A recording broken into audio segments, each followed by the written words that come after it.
As Tacticus has grown and matured, we are starting to see some of the older characters, many of whom were written off at their launch, suddenly appearing in different modes and many players' teams.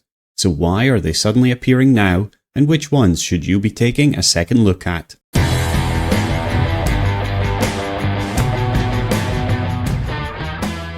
As we steamroll towards our 100th character release, I wanted to take a moment to look back at 5 characters who were mostly ignored at their launch, but who are starting to appear in more and more people's teams. These were generally characters that have either been buffed, or maybe they have had additional characters joined to help them shine, especially from their own faction, or as the game has matured, they've simply been allowed to find a place for players to start to appreciate some of the finer points of their kit. One of the big reasons for the spotlight to be shined on these characters since their release has been the diversity required to be relevant in all game modes and events that regularly hit the game. Each legendary event now needs us to have a third of all characters released leveled up to some extent. Guild Wars requires a solid set of defensive characters while also playing around with attacking teams at different ranks where different characters shine. And the many campaigns and events that we can play just add to that. Now some of you are going to look at the characters on this list and simply say that you've always used them and knew they would be great, and I completely appreciate that. But there are a lot more of us out there who may have missed what makes these characters great. So now we need to look at what you already know. If you've spotted potential in these characters long before everyone else, then let us know in the comments below. But without further ado, let's dive in. I'm going to start off with an easy one, and that is Mephiston. He was released on 25th of August 2024, so we've had him in the game for over a year already. In my Does Mephiston Do Anything video, I talked about how he was an interesting character, but I couldn't really see him fitting it well into any mode or team at the time, mainly due to his weak damage and defensive frailties. In fact, I went as far to compare him to Niall in terms of usefulness. Now he has had some tweaks since I made that video, including the most recent one in August this year, which improved his damage. But how did he get to appearing regularly in your teams? Initially, there was a lot of Blood Angel players who leveled him up, but he was mostly ignored by everyone else until some of the bigger teams started playing around with him in the Belisarius Cowl Guild raid. They were fed up with Cowl healing all the time, although a recent patch has changed that and Mephiston isn't needed anymore specifically for that raid. But now, we're seeing him appearing in a lot more places. Regularly in Tournament Arena, I come up against a Blood Angels team that absolutely destroys me, and that faction was actually ranked very highly in my strongest faction teams in 2025 recently, and you can't do that if you have an incredibly weak member of your team. Alongside that, Mephiston is one of the characters I hate to fight in Guild Wars at Gold 1 level, because he's always jumping around all over the place trashing my team. So why is this character a problem now? Well, there's 2 main reasons for his growth. It's his mobility around the battlefield and the potential 7 hits of psychic damage with its 100% pierce ratio that he lays down into the opposition. At Gold 1 level, this really hurts, and later on it isn't too bad either. For his mobility, he has a basic 3 movement, but if it's at the start of the game and he hasn't attacked yet,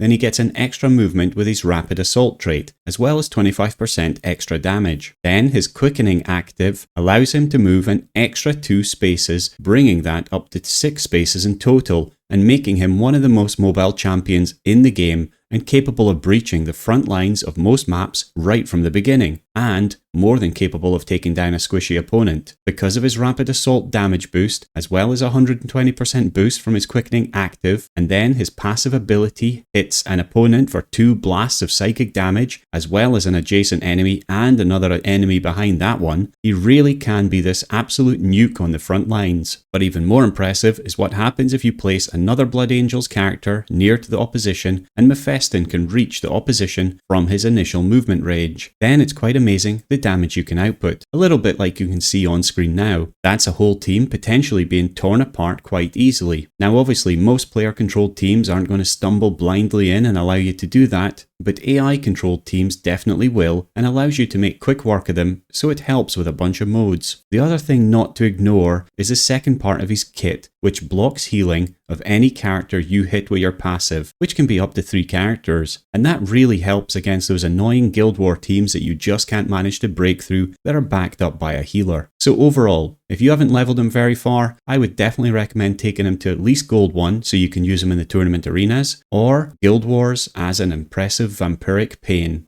Next up we have one of the boys in blue, Titus, and in a funny twist of fate, he was the next character released directly after Mephiston on 8th of September 2024. At the time, he was a bit frowned upon from the community because he didn't really seem to live up to the hype from the Space Marines 2 video game, and his release was very highly marketed at the time, but also because he's part of the Ultramarines, a faction that's always felt a bit underpowered in a couple of slots, namely Certus and Varus Tigarius, and so for the most part he just fell flat. Personally, in my Does Titus Do Anything video, I was a bit more optimistic, mainly around his self-revive, saying that it was a really powerful skill, and even though he was ignored recently, I have been seeing more and more of how this really does work in practice. We've been seeing him in the usual modes, Tournament Arena, Survival, Guild Wars, and especially Legendary events, and I probably could have included him in the top 10 Imperials in 2025 video, or maybe he was just outside that, but definitely very close. So why are we seeing him now? Well, part of this is due to the buffs he received in March, where he revives with 70% health, and that means that if he falls, then he can just get right back up and keep on trucking. So how does this work exactly? Well, it really comes down to his passive Fueled by Fury, which first bumps his damage every time a friendly character uses his active ability, so he gets more and more powerful the longer the fight goes on, which means you should be targeting him early if you're against him, or holding him back ever so slightly with a bit of protection otherwise. Then, when he falls, even if he's overkilled, he will take a swing at an enemy with his final vengeance and will try to kill someone next to him. This swing is further buffed by his Beast Slayer passive, so do try and stick him near big targets like Boss Gulgorts or vehicles like Gibascrapt's Grot Tank. If he kills the enemy he swings at, then he's revived with a lot of health and keeps on fighting. Considering he's quite a tanky character himself, this means he won't usually fall twice in a round, so it does make it difficult to take him down, and means that in something like Legendary events, he can go on fighting long beyond the point that he should have been, and this is much more recognizable when he is leveled highly. So again, another really solid champion that may not be the best of the best, but he's definitely one of the best of the rest, and I would recommend leveling him up to Diamond 1. Next up was always going to be one of my favourite faction members, and I did think long and hard about this whether it should be Isaac, but instead I've gone with the Pattermine, who was released in 3rd of November 2024, and we will actually have his very last Legendary event coming up this weekend on October the 19th, before his character shards join the normal requisition pool. When he joined, he was another character that fell a bit flat, as he was the second Genestealer character released, coming in just behind Zybia, and if you look at the two of them together, they're missing huge parts of their faction strength, so it was difficult to see how they would fit into the grander scheme of things. From my side, in the Does Pattermine Do Anything video, I said that he wasn't looking bad and that I was excited to level him, and that's definitely been seen through as I pushed the whole Genestealers faction up to Diamond 3 level. The reason for the Pattermine specifically is, again, although he isn't one of the top champions in the game, he's actually an incredibly well-rounded champion that does a lot of things well, especially in modes where you're facing AI-controlled champions. But I also use him in that faction arena with the Genestealers, and he does surprise some people there when they try and focus on the other characters first. Before I talk about the positives for him, I do want to say one thing very clearly, is that with him missing the decoy trait like the other Genestealers, it's a real shame because having him reviving like them would be quite incredible, but perhaps way overpowered. For the rest, where I find him useful is with his spawns, his mobility, and his self-healing. His spawns are very handy as they're hard-hitting, fast-moving, with infiltrate, unstoppable, and they have decoy, so you can't really ignore them, but it is a pain to take them down. Usually the Pattermine can spawn 1 or 2 of these if he's by himself, or if Isaac's around, then 4 or 5 is well within his capabilities. He's a very mobile champion as well, with a base level 4 movement, while having the unstoppable and infiltrate traits, meaning he can move far, through impassable terrain, and past Overwatch, which really makes him a terror on the back lines. One thing I love to do with him is walk up to Revas, as you can see on screen now, kill one of his drones to drop a decoy, and this has a chance to suppress the enemies surrounding that decoy. That means Revas leaves Overwatch, and other champions can move less and do less damage. This is really something that slips under the radar when talking about Pattermine, and is something I always catch people out in faction wars with. His decoy also provides the Pattermine with sustenance as they heal him when he steps on them, and this is something I really use a lot in Legendary events, or Guild Wars to sustain him and keep him fighting, especially if there are a lot of weaker spawns going around that he can kill safely, and allows him to detect his decoys from being squashed before he uses them to heal. So he's not the most perfect champion, but he shouldn't be ignored, and he's always going to be one that pops up in my legendary event team planning videos. If that's a mode you're interested in, then I would also recommend bringing him to at least Diamond 1 for now.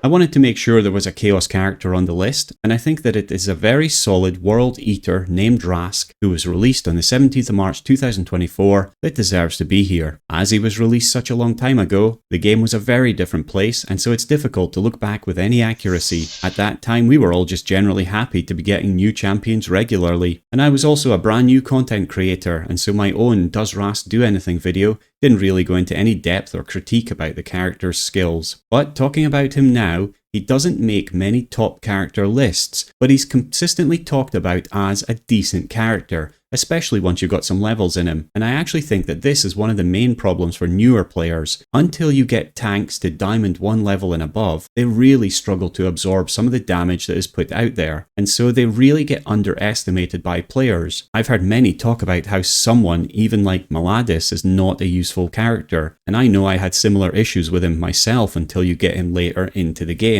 So this is why Rask shouldn't be slept on, even if he seems to struggle before Diamond 1. His real power lies in the shielding that he gives the rest of his Chaos teammates. His Wrathful Devotion passive skill is triggered when he deep strikes into a location, or when he defeats a character in melee combat. This gives all Chaos characters a shield around them, and it really is a decent shield. I use him a lot in legendary events, as it adds a lot of sustainability to fellow champions.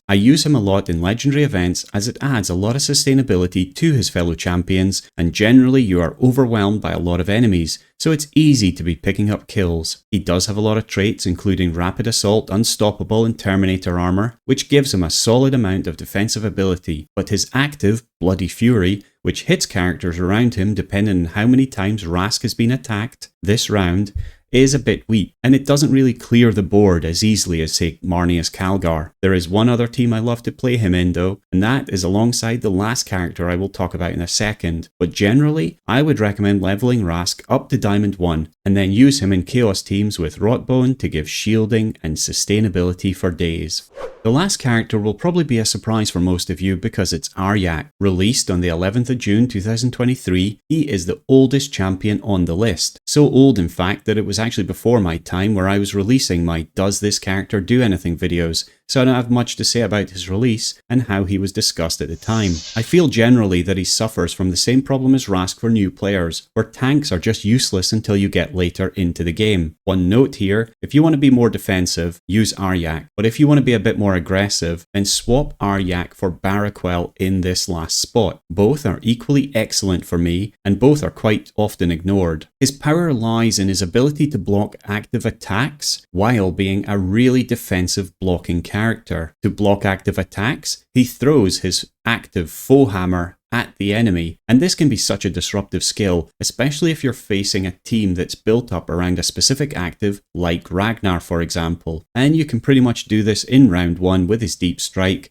dropping him into range. Obviously, you don't want to be leaving Aryak up there by himself, as he's going to get destroyed, and so the way that I use him the most is to pair him up with Rask in a Deep Strike Massacre team, where Aryak removes the biggest active threat, then Angrax and Harkin drop in close by, Rask drops on to shield them, and then I'll have a fast-moving Rapid Assault heavy hitters coming in from behind to really blast past the opposition before they knew what happened to them. And you might be wondering where I use that team, and well, it's really in Guild Wars, as I use them to drop onto Diamond 3 teams that have taken some damage and need to be finished off. If you're up against 2 or 3 Diamond 3 characters and you can block one of their active, then the cleanup just becomes really easy with a bunch of solid tanks. The other thing that he has is real defensive capabilities with his Terminator Armor and Relentless traits, which gives him a great platform to build upon, but it's his passive Anvil shield that adds a ton more blocking ability and even adds ice to the ground or stuns attackers for a round. So this is another champion that you should really think about leveling,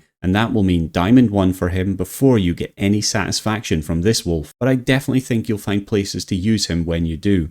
So hopefully you found some inspiration here into your next character to be leveled, and maybe one that you might find a lot of fun suiting your own playstyle. I've really enjoyed all these characters, and so definitely can recommend them to be tried out at least at Gold 1 in the tournament arena after you've reached that glorious end chest, or in custom matches there, at least to get a feel for them. But I'm sure that I'm missing some characters who are very powerful and being neglected by most. So who would you have on this list? Maybe someone that is recently released where you see a lot of potential in and others don't? Who would be your team of misaligned champs that would bring down the opposition? Let me know in the comments below, and I'll see you next time around for the next set of patch notes which should be coming out next week.